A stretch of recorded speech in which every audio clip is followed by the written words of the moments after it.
दोस्तों, क्या आप आम खाने के बाद इन चीजों का सेवन करते हैं? यदि करते हैं तो हो जाए सावधान, क्योंकि इन चीजों का आपने आम खाने के बाद बिल्कुल भी सेवन नहीं करना है, वरना आपकी जान तक भी जा सकती है अगर आप इन चीजों का सेवन करते हैं आम खाने के बाद। नमस्कार दोस्तों, हमारे चैनल पर आपका स्वागत है। दोस्तों, आज की वीडियो में हम आपको कुछ एक ऐसी चीजों के बारे में बताएंगे जिसका आपने आम खाने के बाद तो बिल्कुल भी सेवन नहीं करना है, क्योंकि अगर आप ऐसा करते हैं तो आपकी जान तक भी इससे जा सकती है। दोस्तों, जैसा कि हम सभी जानते हैं कि इन दिनों गर्मियों का मौसम चल रहा है। वैसे तो सभी लोग ज्यादातर सर्दी के मौसम को पसंद करते हैं, लेकिन गर्मियों का भी एक अपना खास मजा होता है, क्योंकि गर्मियों में हमें खट्टे मीठे रसीले आम खाने को मिलते हैं। ये सर्दी में तो नहीं मिलते, इसलिए हमें गर्मी का विशेष इंतजार रहता है। दोस्तों, आम खाने में टेस्टी होने के साथ ही स्वास्थ्य के लिए भी ये बहुत ही फायदेमंद है। इसमें antioxidant, protein, vitamin A, B और सी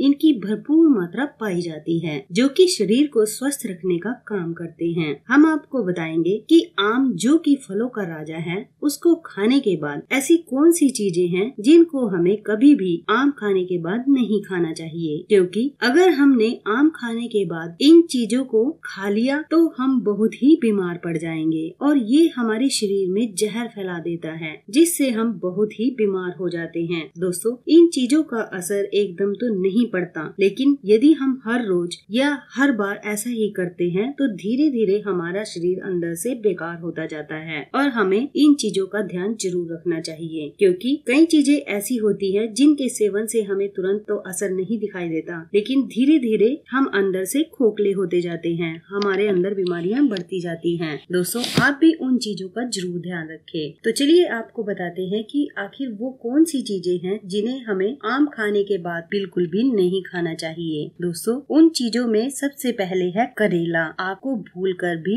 आम खाने के बाद करेला नहीं खाना चाहिए, क्योंकि आम मीठा और करेला कड़वा होता है। जब एक चीज को खाने के बाद दूसरी चीज खाई जाती है तो वो रिएक्शन करती है। आम खाने के बाद करेले का सेवन करने से शरीर में एक किस्म का जहर फैल जाता है। जहर फैलने से उल्टियाँ आने लगती हैं। इससे व्यक्ति बहुत ज्यादा बीमार हो जाता है। कई बार तो सांस लेने में भी तकलीफ हो जाती है। इसलिए आप आम खाने के बाद हरगिज भी करेला ना खाएं, या फिर करेला खाने के बाद आम बिल्कुल भी ना खाएं। इन दोनों में कम से कम 1-1.5 घंटे का अंतर जरूर रखें। दोस्तों, ऐसा मैं इसलिए कह रही हूँ कि कई लोग होते हैं वो एकदम से इन चीजों को खा लेते हैं, साथ साथ भी खा लेते हैं, लेकिन दोस्तों उनके शरीर पर एकदम तो प्रभाव नहीं पड़ता। लेकिन अगर वो हर रोज ऐसा ही करते जाएंगे तो धीरे धीरे वो बहुत ही बीमार होते जाएंगे। तो इस बात का खास ध्यान रखना। दोस्तों, आम खाने के बाद कभी भी हमें बहुत ज्यादा हरी मिर्च का सेवन नहीं करना चाहिए, क्योंकि दोस्तों आम बहुत ही मीठा होता है और उसके तुरंत बाद अगर आपने हरी मिर्च खा ली तो ये दोनों आपस में रिएक्शन करेंगे और आपके पेट में बहुत ज्यादा जलन होगी और आपको इससे अनेक बीमारियां भी हो सकती हैं। आपको एसिडिटी हो सकती है, पेट में जलन हो सकती है, आंतें आपकी खराब हो सकती हैं, अनेक बीमारियां आपको इससे लग सकती हैं। तो आप हरी मिर्च का सेवन भी इसके बाद ना करें, या फिर हरी मिर्च खाने के बाद आम का सेवन ना करें। इन दोनों में भी आपने 1 से 1.5 घंटे का अंतराल जरूर रखना है। आम खाने के बाद दोस्तों आपने दही, रायता, लस्सी इनका भी सेवन नहीं करना। कई लोग सोचते हैं हम इनका सेवन कर लेते हैं, हमें कुछ नहीं होगा, लेकिन दोस्तों धीरे धीरे उनके शरीर में जहर सा बन जाता है, जो कि अनेक बीमारियों का कारण बन सकता है। दोस्तों, आप भी इन बातों का ध्यान जरूर रखें। उम्मीद है आप आम खाने के बाद या इन चीजों को खाने के बाद एकदम से आम नहीं खाएंगे। इन दोनों में कम से कम 1-1.5 घंटे का अंतराल जरूर रखेंगे। अगर आप ऐसा करते हैं तो बीमारियों से बचे रहेंगे। अगर नहीं करते तो आपके शरीर में अनेक बीमारियां लग सकती हैं। तो दोस्तों, आपको हमारी वीडियो कैसी लगी? अच्छी लगी तो प्लीज लाइक और शेयर जरूर करना। साथ में हमारे चैनल को भी सब्सक्राइब करना और सब्सक्राइबर बटन के साथ जो बेल का आइकन है उसे भी दबा देना, ताकि आपको हमारी आने वाली सभी वीडियो की नोटिफिकेशन मिलती रहे। धन्यवाद दोस्तों।